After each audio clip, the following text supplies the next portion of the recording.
Hoxe temos con nós e queremos agradecer a Pedro Garán, creo que coñecido sobradamente para todos os que estamos aquí, biólogo, mestre, profesor na área de zoología da Universidade da Coruña, profesor, e debo indicar que excelente profesor, como ben sabemos varios dos que estamos hoxe aquí, autor de numerosos estudios e que hoxe en concreto nos van a falar do seu último fillo literario, que este volumen que temos aí sobre a relación entre a herpetoloxía, o seu campo de traballo, e a extinción de especies, unha recopilación histórica con moita información sobre a extinción deste grupo en Galicia. E saludos.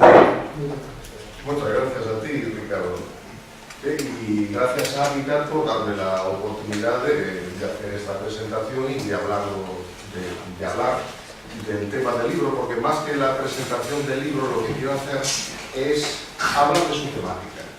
Gracias por venir a escuchar algo aparentemente tan abstruso como las extinciones de anfibios y reptiles. Bien, yo me fijé en esta temática porque de toda la vida me gustaron los animales extinguidos. Las causas perdidas siempre tienen un enorme atractivo para todos. Y desde pequeño, pues me gustaban ver historias sobre el lobo marsupial, la paloma viajera, el dodo, el alca gigante. Y con los años me interesaron más especies. Yo soy herpetólogo, trabajo con anfibios y reptiles y me di cuenta que hay muchísimos libros escritos, muchísimos trabajos sobre especies extinguibles, pero todos sobre mamíferos o aves. Sin embargo, de anfibios y reptiles, no. De anfibios un poquito más, pero no hay ningún texto, ningún libro que abarque conjuntamente el estudio de los anfibios y reptiles que han desaparecido en tiempos recientes. Esto es importante porque si usted teclea en Google reptiles extinguidos, le salen los dinosaurios. Y si busca anfibios extinguidos, le salen los anfibios del Carbonífero. Pero no, se trata de las últimas especies de anfibios reptiles que se han extinguido. Ni los dinosaurios, ni los ictiosaurios, ni los pterodáctilos. Las últimas especies. Y me encontré con que se sabía bastante poco. A pesar de que son dos grupos animales que están sufriendo un proceso muy acelerado de desaparición, sobre todo los anfibios. En la base de datos de la Organización Mundial, que es más prestigiosa, que resume todo lo que se sabe de declives, de amenazas, que es la UICN, pues tiene páginas web y hay pues bibliotecas enteras dedicadas a el declive de los anfibios. Están desapareciendo. Lo vamos a ver ahora un poquito, pero curiosamente no se había publicado nada en resumen, conjunto. Y todo esto, naturalmente, los anfibios y reptiles no es que sean nada especial, sino que se enmarcan dentro de este enorme declive que está habiendo, lo que algunos quieren ver como es el sexto evento de extinción masiva. La historia de la Tierra ha sufrido 5 eventos de extinción. Y ahora, en el Antropoceno, en la época del ser humano, dicen algunos que está habiendo otro evento y dentro de ellos los anfibios y los reptiles también son de los vertebrados pues, más amenazados. Bien, como veis, este libro está dedicado a la extinción de los anfibios, más que la extinción de los anfibios, extinción en nuestros tiempos al declive global de los anfibios. Todo este gran declive que está habiendo está ocurriendo aquí y ahora. Fijaos, páginas web como SOS Anfibios de Guadarrama, 2 virus extinguen por de anfibios reptiles en el norte de España, por todas partes y ahora. Pero, ¿cuál es el marco de tiempo? Es decir, cuando hablamos de extinciones recientes, ¿a qué nos referimos? ¿Este año? ¿Al siglo XXI? ¿Al siglo XX? Bien, para hablar con un poco de rigor de extinciones recientes de cualquier grupo animal recientes, hay que remontarse al año 1500, el comienzo de la Edad Moderna, comienzo del siglo XVI. ¿Y por qué? ¿Por qué el año 1500? Bueno, pues porque en esta época comenzaron a suceder sucesos importantes que no habían pasado con anterioridad. En 1500 en sentido amplio, Colón descubrió América en el 1492. Bien, más o menos esa fecha, el comienzo del siglo XVI, el comienzo de la Edad Moderna. Y en ese momento, los humanos occidentales, los europeos, que se habían mantenido más o menos en este ámbito, no habían progresado mucho más allá del norte de África y del este de Europa, pues le dio por cruzar el mundo. Como decía un ecólogo muy famoso, los veleros fueron como agujas de coser que fueron surciendo los continentes. Se cruzaron las grandes, él decía, las grandes cimas de Pangea, continentes que habían estado sin estar en contacto desde hace muchos millones de años. Por vez primera, los veleros de los europeos recorrieron el mundo y llegaron a zonas realmente remotas. Llegaron a zonas que habían permanecido aisladas desde hacía millones de años. Los navegantes los empezaron a conectar a partir del siglo XVI. Se encontraron mundos muy diferentes. Pero claro, ¿qué llevaron consigo? Llevaron ratas negras, especies invasoras, llevaron gatos, llevaron perros, llevaron especies invasoras. Y alcanzaron en el siglo XVI, siglo XVII, XVIII, XIX, es decir, en ese marco temporal de los últimos 5 siglos, desde el 1500 hasta ahora, pues se alcanzaron las zonas más remotas de la Tierra y comenzó la alteración del medio de una manera sin precedentes, que nunca antes había sucedido. Como decía este ecólogo, que por vez primera se encontraron las gallinas con los kiwis de Nueva Zelanda, se encontraron los canguros con las ovejas, las llamas con los caballos. Y claro, comenzó el principio del fin para muchísimas especies. Y en todo este panorama, los medios insulares, las islas, fueron las más vulnerables, las más afectadas. Bien, la fecha de 1500 es arbitraria, no significa que antes de esta fecha no se hayan producido extinciones, sí que se produjeron. A todos los lugares del planeta donde haya llegado el ser humano, de cualquier cultura, por primitivo que sea, ha habido extinciones de fauna autóctona. Y una vez más, los medios insulares, la fauna más frágil, por su evolución aislada, ha sido la más afectada. Por ejemplo, los antiguos polinesios, los primitivos polinesios, estamos hablando de hace 1500, 2000 años, eran magníficos navegantes. Y realmente alcanzaron las zonas más remotas del Pacífico. Realmente, saliendo de lo que hoy es la Malasia, llegaron hasta América y regresaron. En sus catamaranes primitivos alcanzaron Rapa Nui, es decir, la isla de la Pascua. Le dieron varias vueltas al Pacífico, mucho antes de que James Cook y de los navegantes. Llegaron a todas partes, los primitivos polinesios. Y se sabe, por las excavaciones arqueológicas, que a donde quiera que llegaron, y coincidiendo con su llegada, se produjeron extinciones. Por ejemplo, los maoríes extinguieron las moas gigantes de Nueva Zelanda, unas aves enormes. Fueron ellos, cuando Cook llegó a Nueva Zelanda, ya no estaban allí. De los reptiles, de lo que se sabe es que muchas especies gigantes desaparecieron. Por ejemplo, esta iguana es lo que nos queda hoy en día, es la iguana de las Islas Fiji. Esta es la especie que llegó más lejos de su centro americano de dispersión. Navegando en balsas, llegó hasta el centro del Pacífico. Bueno, pues nos queda esta, pero es que antes de los primitivos polinesios había varios géneros de iguanas gigantes. Fijaros, esto es una pelvis de esta. Esto es la pelvis de la especie extinguida. O sea, era como el triple de grande. Se las comieron. Claro, necesitaban proteínas animales en medios muy limitados como las islas y las cazaban. Eso en el Pacífico. Pero, por ejemplo, en el Caribe, los primitivos indios, taínos, los antecesores de los caribes, cuando llegaron a las islas del Caribe, hoy se sabe que había tortugas gigantes.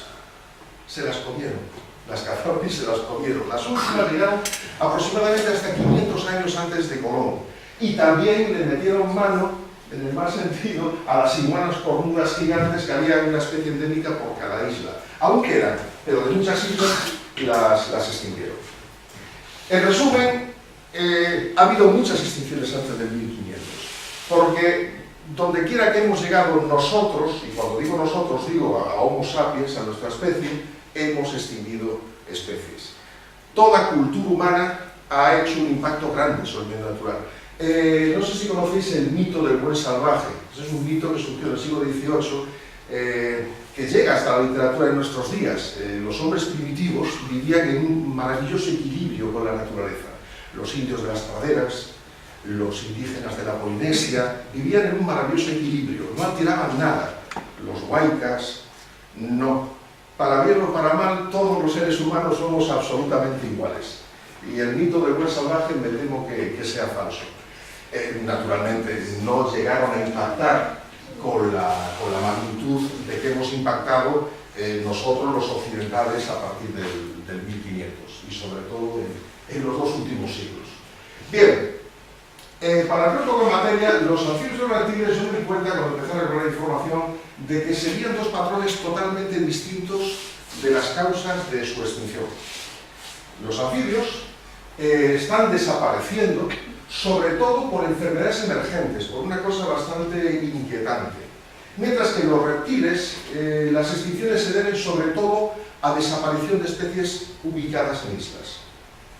Especies de tamaño grande que, bueno, se las han comido, poco más o menos, o los seres humanos o las especies invasoras introducidas.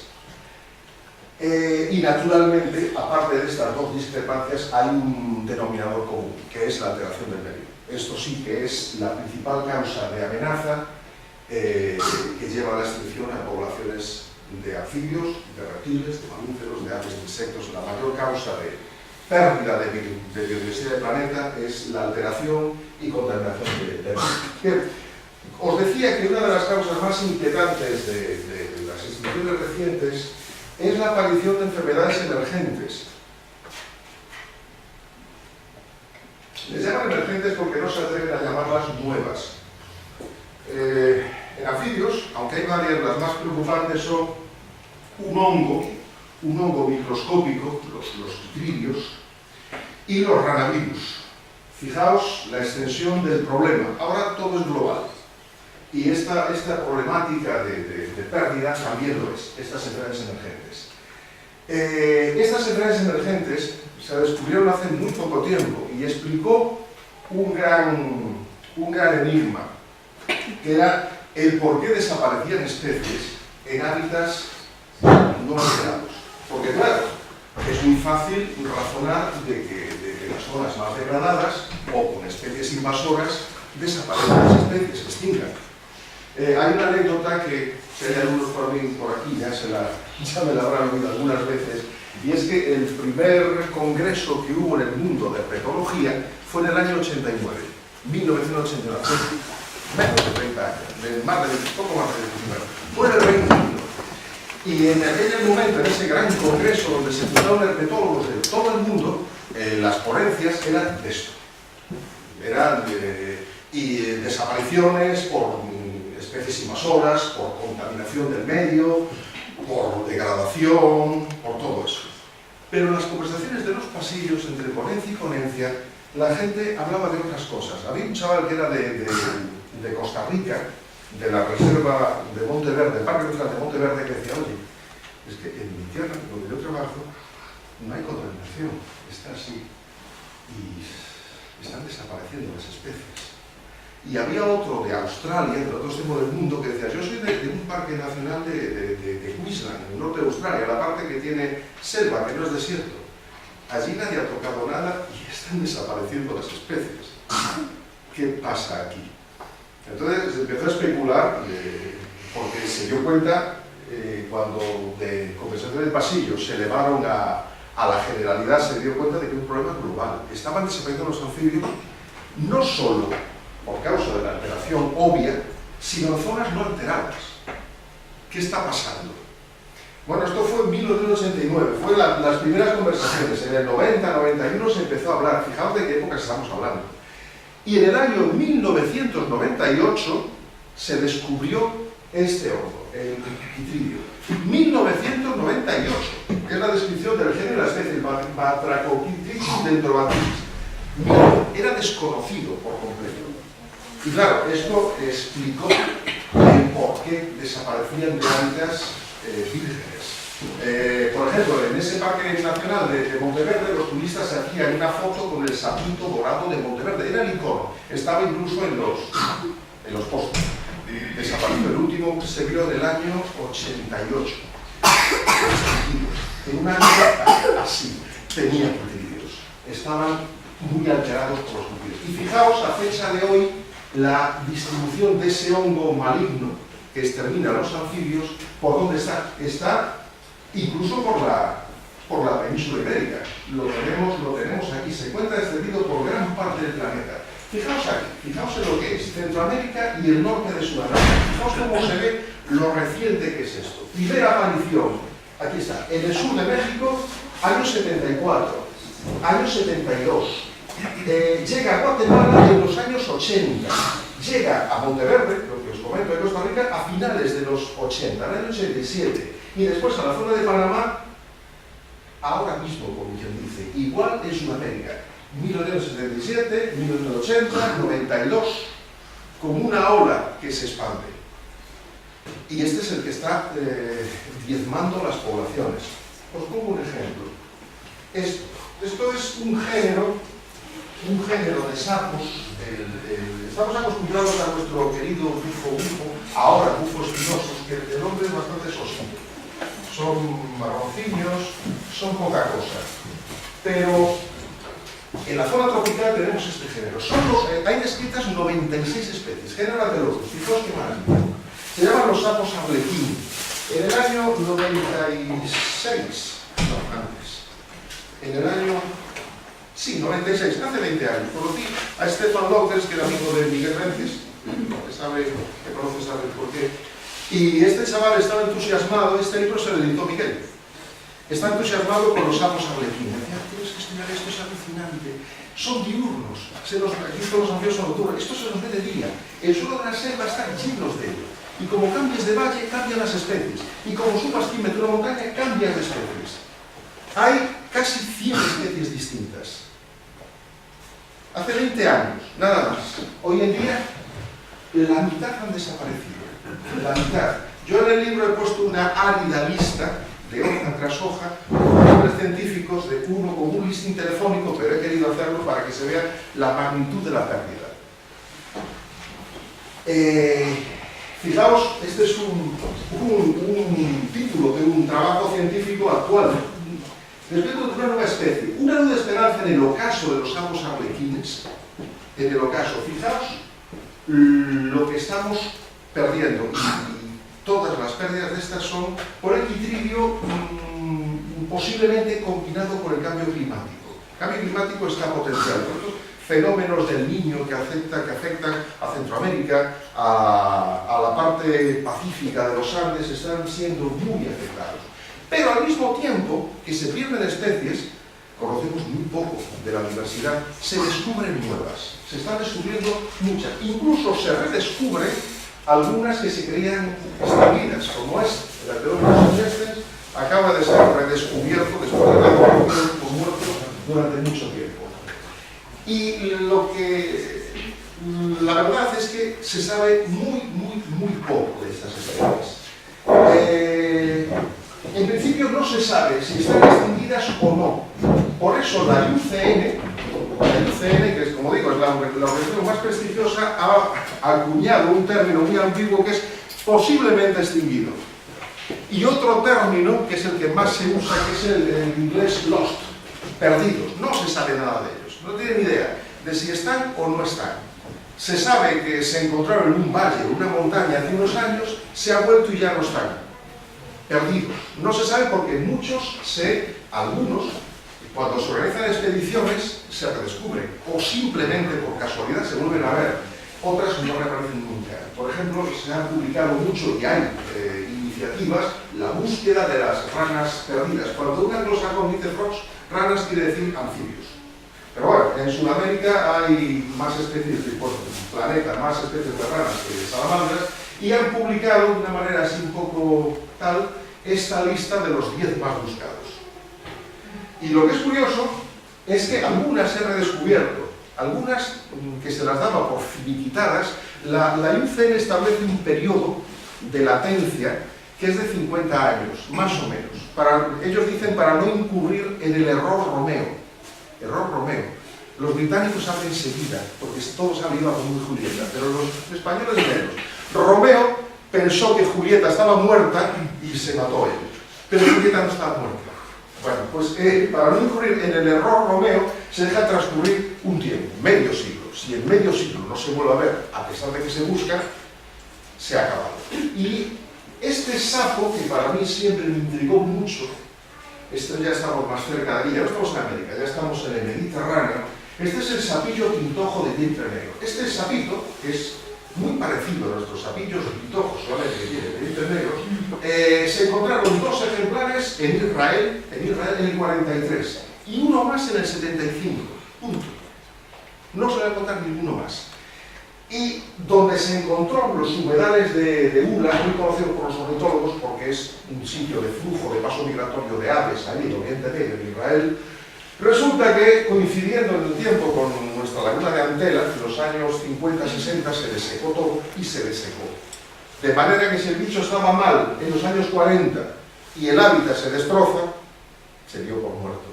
Bueno, pues en noviembre, el 13 de noviembre de 2011, un guarda de la reserva de Ula encuentra un sapito, lo coge, le da la vuelta y tiene el vientre negro.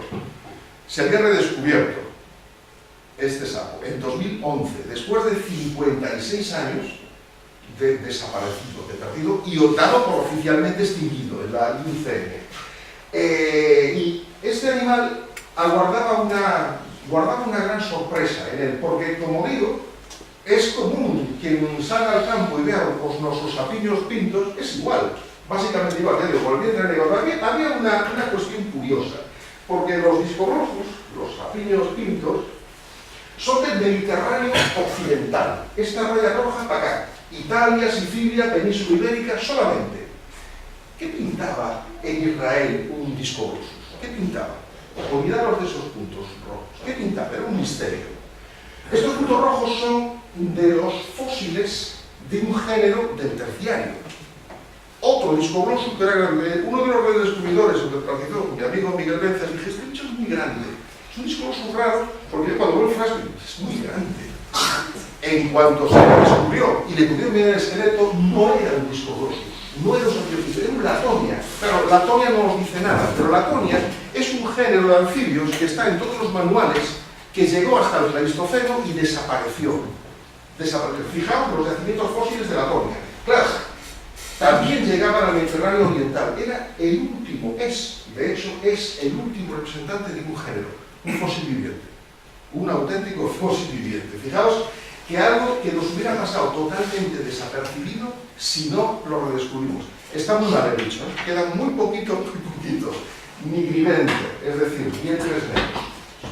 Pero también ahora saltamos del Mediterráneo a Australia. Hay un caso que me alucina y es especialmente doloroso porque de estos dos creo que no hay esperanza de redescubrirlos, que son las ranas de incubación gástrica australianas. Esto es un caso especialmente llamativo y especialmente, digamos que doloroso. Fijaos, hay dos especies, vivían aquí en Queensland, en esta zona, uno del norte y otro del sur. En la especie del sur, transcurrieron 8 años desde que se descubrió en el 73 hasta que desapareció en el 61. Pero la especie del norte transcurrió un año y medio, desde que se redescubrió en el 64 hasta que desapareció. ¿Pero qué tenían estos bichos de especial? Pues tenían de especial, por eso son las ranas gástricas, en que las hembras ponían los huevos y se los tragaban. E iban al estómago. Y esto es importante porque hay varias especies de ranas en el trópico que tragan los huevos, pero los alojan en las bolsas bucales, sacos vocales. Por ejemplo, las ranitas de Darwin del Cono Sur, una de las cuales está también extinguida. Se alojaban en los sacos bucales, pero estas no, iban al estómago. y de alguna manera los huevos primero y los renacuajos después segregaban una sustancia que inhibía los jugos gástricos, claro, para que la madre no digiriese los renacuajos y los huevos. Bien, pues cuando los médicos se enteraron de esto, los médicos humanos dijeron, o sea que hay un bicho que segrega una sustancia que bloquea los jugos gástricos. ¿Os dais cuenta lo que significa eso para las úlceras de duodeno, las úlceras pépticas y las úlceras gástricas? ¿Dónde está ese bicho? Quiero estudiarlo. Ya no estaba. Fueron allí y había desaparecido. En esta época no se sabía por qué. No se sabía, eran los años 80 y no se sabía por qué. Los que quedan en Alcor se analizaron y tienen las huellas de los quitridios, de los hongos en la piel. La quitridiomicosis se los llevó. Y fijaos que se ha llevado una forma única de reproducción. La pérdida de biodiversidad no es solamente pérdida de especies, es pérdida de estrategias biológicas. Y esta era única. Y se nos ha ido de las manos en los años 80. Bien, pero no todo se debe a los quitridios, a las enfermedades emergentes. Por ejemplo, hay un caso paradigmático que es el de los anfibios de la isla de Sri Lanka. Fijaos que Sri Lanka está situada aquí, al sur de la India, es la antigua Ceilán, de donde viene el té. La antigua Ceilán. Bien, pues este es el país, es un país independiente de la India, que tiene más anfibios extinguidos del mundo. Y no tiene quitridiomicosis, claro, se ha descubierto muy recientemente, pero con muy baja prevalencia. Y es un caso muy curioso. 19 especies de anfibios de Sri Lanka han desaparecido. No queda más que esto. Estos son los ejemplares conservados en frascos de alcohol. Solamente queda esto. Y el número 19 es importante porque la lista total es de 33. Es decir, más de la mitad de anfibios declarados oficialmente extinguidos por la IUCN, el 57,6, están aquí, en Sri Lanka. Ojo, esta es la lista oficial con ese periodo de 50 años. Hay muchos más desaparecidos. Pero, digamos, la prudencia evita, hay muchos más, pero oficialmente hay 33 solo, de los cuales 19 son de Sri Lanka. ¿Y por qué? ¿Y por qué de Sri Lanka? ¿A qué se debe? Pues se debe a lo siguiente, y también es un fenómeno inquietante. Se debe a que es un lugar conocido desde antiguo. Fijaos que esto pertenecía, lo mismo que Pakistán y la India, al Imperio Británico. Y si hay buenos naturalistas en el mundo y en el siglo XIX, eran los británicos. Y los británicos exploraron todo su imperio de manera que recorrieron la isla de Ceilán en aquella época conectando. Recorrían las selvas de Sri Lanka, de Ceilán, y conocieron lo que había. Es decir, se sabe lo que había en Ceilán en el siglo XIX antes de comenzar la destrucción del hábitat generalizada. Antes de que las selvas se alterasen a gran escala. Bien, se sabía lo que había. Estos bichos vienen de esa época, final del siglo XIX, principios del siglo XX. Un siglo después se volvió a esos lugares y el hábitat ya no estaba, había desaparecido. Lo que fueron selvas eran o zonas deforestadas o plantaciones de té, el famoso té de Ceilán, o directamente zonas urbanizadas. Habían desaparecido los hábitats y con ellos las especies que lo habitaban. Y yo me pregunto, ¿qué sucedería si este conocimiento que se tiene de Sri Lanka, de Ceilán, de lo que había antes y lo que queda ahora, se tuviera en otras zonas tropicales del planeta? Pues sucedería que la magnitud de las desapariciones sería muchísimo mayor, porque tenemos información de lo que había antes. En inmensas zonas de Centroamérica y de Sudamérica estamos llegando ahora por corriente, no se sabía lo que había antes, de manera que no tenemos idea de lo que se nos va de las manos. Bien, pero no todos son malas noticias, porque también aquí se redescubren especies. Fijaos, algunas después de periodos enormes. Esta rana se descubrió 136 años después de haber sido vista por última vez. Ya hay que hilar fino para que un bicho resumido en alcohol tú le veas parecido con esto. Pero sí, lograron sacar la ADN y es este. Y otros desde 1853 no se había vuelto a ver. Es decir, cuando hay fondos, cuando hay dinero, y los bichos, las zonas se muestran bien, aparecen. Claro que aparece en una zona del centro de las montañas de Sri Lanka, que es de lo poquito que queda bien conservado, de lo poquito. En todo el resto, la degradación ambiental se ha llevado a muchísimas especies. Bien, esto por daros unas pinceladas de los anfibios.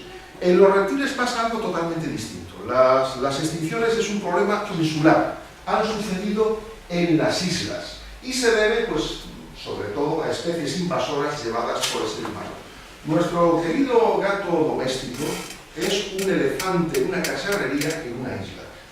Es un depredador sumamente eficaz y los animales insulares, los endemismos, no están adaptados a un depredador del calibre del gato. Fijaros que este gato lleva una iguana en la boca.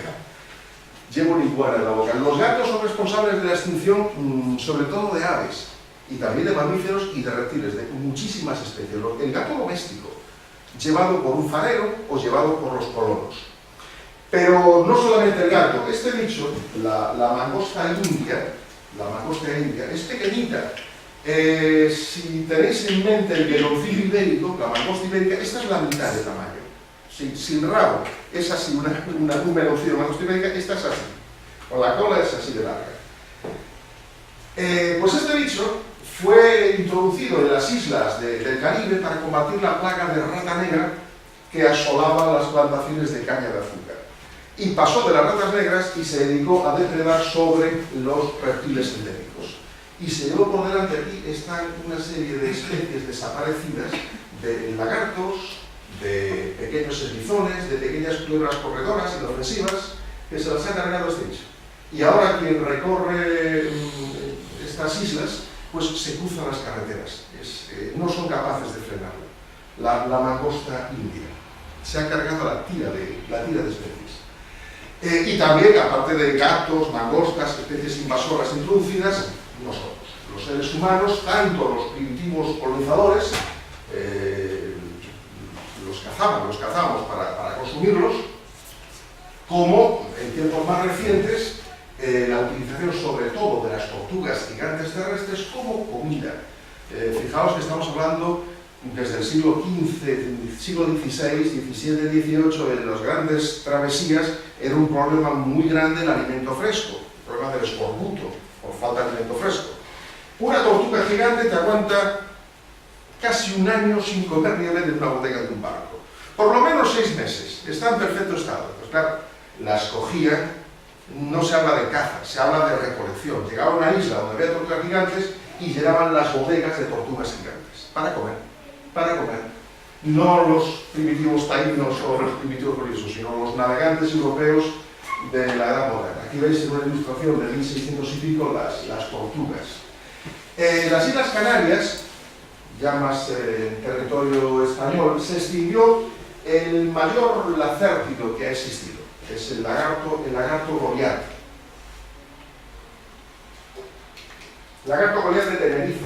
Fijaos, este de aquí es una especie que aún vive, es el lagarto gigante de Gran Canaria. Si conocéis el tamaño de un ocelado, de un arnal, este es como el doble o el triple. Pues este era como el doble o el triple del lagarto gigante de Gran Canaria. Este cráneo tiene este tamaño. Los primeros navegantes europeos que llegaron, Betancourt, y los primeros españoles a finales del siglo XV hablaban, además está escrito, lagartos grandes como gatos. No se sabe realmente en la fecha que desapareció, porque no nos valen de nada los escritos de los navegantes, porque confundían obviamente las especies. Hay lagartos gigantes, pero el lagarto más gigante, el lagarto goliat de Tenerife, se pierde en la nebulosa de los tiempos. Los concheiros guanches más recientes, pero tienen 800, 900 años, hay restos, y de ahí están sacados estos cráneos. No se sabe, y se le aplica el beneficio de la duda de que a lo mejor llegó coincidiendo con la llegada de los primeros españoles a las Islas Canarias. Bien, como os he dicho, la extinción de los reptiles se ha producido sobre todo en islas y por especies invasoras. Y, como también os dije al principio, aquellas islas donde llegaron antes que los europeos, llegaron aborígenes, pues cuando llegaron los europeos, ya se encontraron con una biota reducida. Una anécdota, los cálculos de MacArthur y Wilson, los que estudian biología, sabéis de qué estoy hablando, de la biografía insular, están calculados infraestimando las especies. Cuando hoy en día se sabe, por arqueología, las que había, han tenido que recalcularse. Había muchas más especies. Bien, cuando llegaron los españoles a las Islas Canarias, pues no se encontraron ya nuestros lagartos, o a América no había las torres gigantes. La pregunta es, ¿quedaban islas verdaderamente desiertas en el siglo XV, con la biota aún intacta? ¿Había sitios donde no había llegado el ser humano, donde pudiésemos ver cómo era la diversidad sin nuestro efecto negativo? Sí. Por ejemplo, las Islas Galápagos. Las Islas Galápagos no tenían población humana hasta que llegaron los navegantes españoles en el siglo XVI. Y como eran tan áridas, son unas islas volcánicas muy áridas, incluso después se asentó muy poca gente allí. Y por eso han llegado hasta nuestros días los reptiles gigantes. Por eso podemos fotografiar iguanas gigantes y tortugas gigantes. Esto lo había en el resto de las islas del planeta. Pero a pesar de todo tampoco quedaron indemnes, porque el tráfico de tortugas acabó con 3 especies. Los taxónomos no se ponen de acuerdo si cada isla tiene una subespecie o una especie.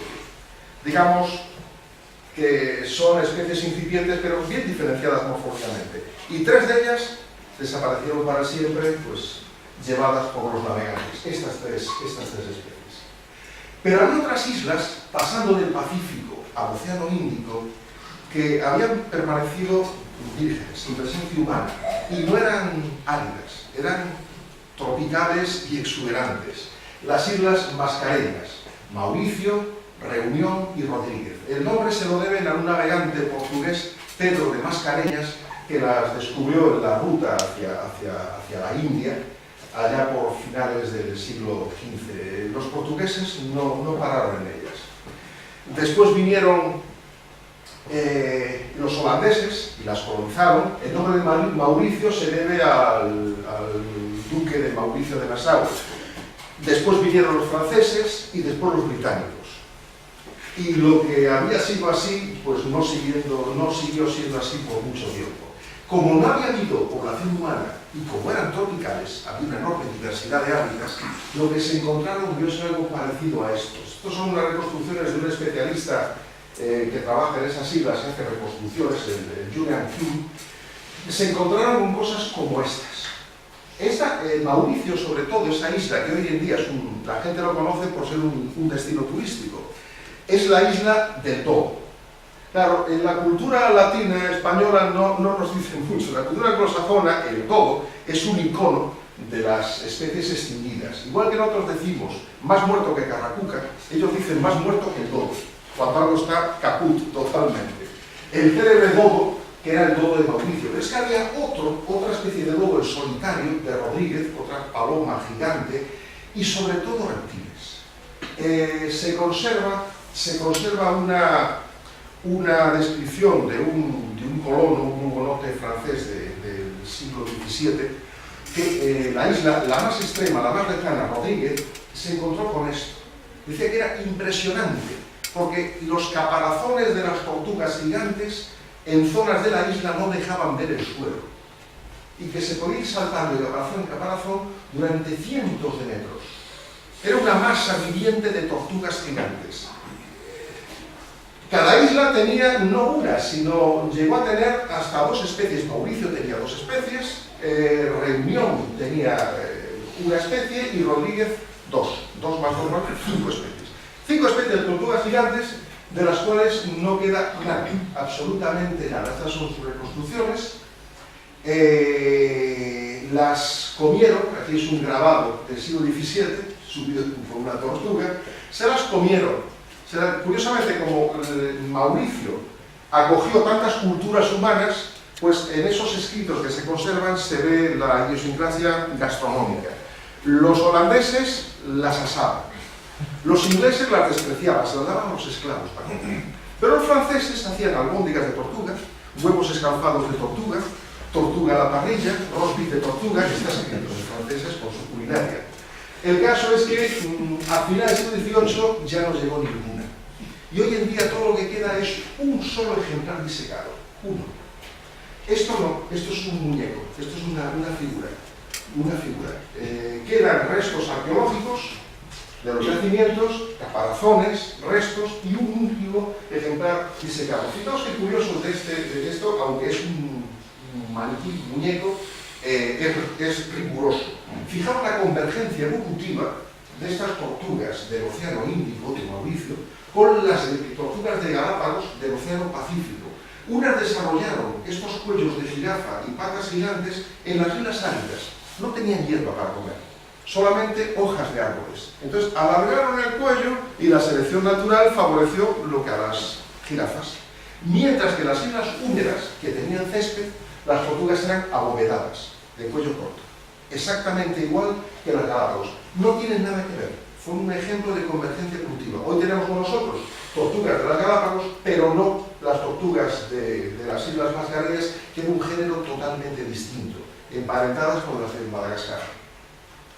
Desaparecieron las tortugas y desaparecieron docenas de especies de reptiles. Había cosas tan estupendas como estos geckos diurnos gigantes.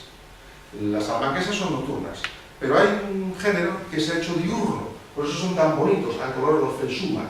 El último, este ejemplar, fue cazado en el año 17 del siglo pasado, 1917, pero este otro, que era otro gecko gigante, desapareció en el siglo XIX.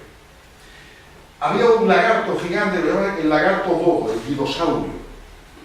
Ese no quedó absolutamente nada, quedan solamente restos óseos. Y todos después de la llegada de los europeos.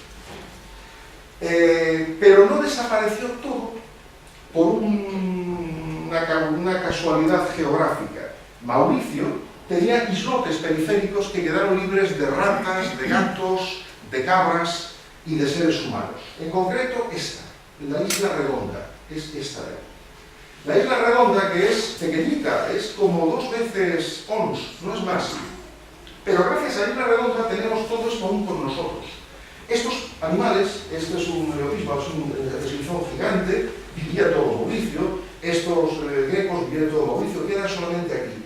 Y esta culebra se le llamaba boa de Isla Redonda, pero no es una boa. En cuanto llegó la genética nos dimos cuenta de que es un colúbrido primitivo. Es una culebra muy primitiva, un resto de Gondwana, un resto del gran continente austral que ya solamente queda aquí.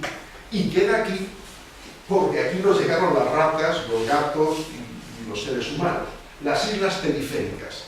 Si no llega a ser por las islas periféricas, no de Mauricio, sino de cualquier sitio, hoy tendríamos mucha menos diversidad. No sé si sabéis que en Mallorca y Menorca, la lagartija endémica se extinguió de las islas, pero aún está en los islotes periféricos. Es como si la lagartija común de aquí desapareciera de toda Galicia y quedase en Ons, en Cíes y en las islas de San Pedro. Y gracias a esa supervivencia en islotes periféricos, tenemos esta maravilla todavía con nosotros, el tuátara. El tuátara parece un lagarto, ¿verdad? Pero no es un lagarto. Este sí que es un fósil viviente. Forma él solo un orden separado de reptiles. Es anterior a los dinosaurios, es un brincocéfalo. Este animal tiene voz, los machos en celo croan como las ranas. Fijaos, en este árbol filogenético, lagartos y serpientes por aquí, tortugas por aquí, cocodrilos, pero él solo forma un linaje independiente. Bien, pues no lo tendríamos con nosotros a fecha de hoy, si no fuera porque sobrevivió en pequeños islotes periféricos libres de ratas. Lo había en las islas principales, en la isla norte y en la sur de Nueva Zelanda. Los maoríes se los comieron. Aparecen en los consejitos maoríes, los dentarios, los huesos de los tuátaras. Está con nosotros debido a eso, a los islotes periféricos, bendito sean. Pero a mí, ya sin salir de Nueva Zelanda, hubo un caso que me alucinó cuando me documentaba para esto. Y es que en el año 1986, o sea, hace 30 años justitos, en el sótano del Museo de Marsella, en Francia, apareció esto. Apareció una piel, un bicho, sin etiqueta ni nada. Apareció simplemente esto. Este bicharraco, o sea, una cosa así, una piel seca de un lagarto. Cuando lo examinaron, se vio por los detalles de las escamas de los dedos y de las escamas labiales y de la cabeza que era una salamanquesa, que era un gecko gigante, pero no tenía etiqueta. ¿De dónde venía? ¿Qué pintaba en los sótanos del Museo de Marsella? Empezaron a ver las características, llamaron a los mejores especialistas que había en geckos del mundo, lo miraron a lo que quedaba, y dijeron, pero esto así no se conserva un lagarto. Los lagartos se conservan en alcohol. Esto es como conservar una piel de un mamífero. Claro, no tenía ni órganos internos ni nada, solamente la piel. Y por la piel, por las escamas, supieron, bueno, lo más parecido son los pequeños geckos que hay en Nueva Zelanda, los opodáctilos. Pero son pequeñitos, fijaos comparado con un dedo humano. Unos pequeños geckos tienen el mismo tipo de dedo y el mismo tipo de escamas. Es un opodáctilo. Pero comparar el tamaño de las especies vivientes con este bicho. ¿De dónde sale esto? No hay la menor noticia de esto. ¿De dónde sale este bicho? Nadie había visto nada parecido. Y entonces, repasando viejas historias de Nueva Zelanda, alguien se acordó de que los maoríes tenían una leyenda sobre un lagarto gigante que en el pasado vivía en los troncos de los árboles. O sea, como viven los geckos, las salamanquesas, trepa. Tiene este nombre impronunciable, el cahuecao. Pues será este bicho. Y hoy en día hay una controversia. Hay que dicen, bueno, si el género Plodactylus, o sea, esos pequeños geckos, son de Nueva Zelanda y son de Nueva Zelanda y este bicho tiene escamitas de esto, pues será de Nueva Zelanda. Pero otros dicen, sí, pero cuidado, que no hay ni un solo resto arqueológico ni fósil. La cuestión es que ahora todo el mundo acepta que realmente este bicho es el cahuecao, con este nombre, y que pasó totalmente desapercibido. Si no llega a ser por esa vieja piel del Museo de Marsella, de los sótanos, allá arruinada, no sabíamos nada de él, de un bicharraco de este tamaño. Lo que más me sorprendió a mí es que no es un caso único. Bueno, estas son reconstrucciones de este bicho, del posible aspecto en vida. Tenía bandas longitudinales como algunos actuales. Lo que os decía es que no es un caso único, porque en algunos museos aparecen bichos metidos en alcohol con etiqueta o sin etiqueta que no hay nada viviente que remotamente se le parezca. Y se supone que son los últimos representantes de especies que desaparecieron. Hay una salamanquesa en un frasco de alcohol grande, muy grande, gigante, que no hay ninguna especie viviente. Y el frasco pone por fuera Isla de Jamaica, 1850. Alguien debió coger el último, la última salamanquesa, lo metió en alcohol y ha llegado hasta nuestros días. Y yo me pregunto si muchas especies las conocemos por un último individuo metido en un frasco o en una piel. ¿Cuánta diversidad hemos perdido sin tener siquiera noticia de esto? Sin habernos dado cuenta. ¿Cuánto hemos perdido? Hay docenas de ejemplos. Este eslizón gigante de Tonga se conoce por dos bichos, por dos ejemplares. Cuando llegaron dos naturalistas en el siglo XIX a la isla de Tonga, no se sabe si los cazaron ellos o se los dieron los nativos. Dos eslizones. Hoy en día están en el Museo de París. Nunca han vuelto a ser vistos. Se supone que fueron los últimos. Y lo mismo con la historia del eslizón gigante Cabo Verde o del lagarto caimán gigante de Jamaica, etcétera, etcétera, etcétera. Ya he hecho una exposición muy larga y lo que he querido hacer, lo que he pretendido hacer es destacar unas especies que nadie conoce, que casi nadie conoce. Ninguna de ellas es ni remotamente tan carismática, pues como el lobo marsupial, como el topo, como la paloma viajera, no lo son. Pero las historias que cuentan son muy parecidas, son debidas, es una desaparición a nuestra causa, sobre todo a nuestra causa. Y lo que he pretendido hacer recopilando estas historias de ellos, pues es intentar que no pasasen tan desapercibidas, que no se olvidasen, y bueno, que sirviesen un poquito de aviso en una época donde no solamente estas, sino miles de especies se enfrentan pues al mismo destino si no se remedian. Pues muchísimas gracias por vuestra paciencia.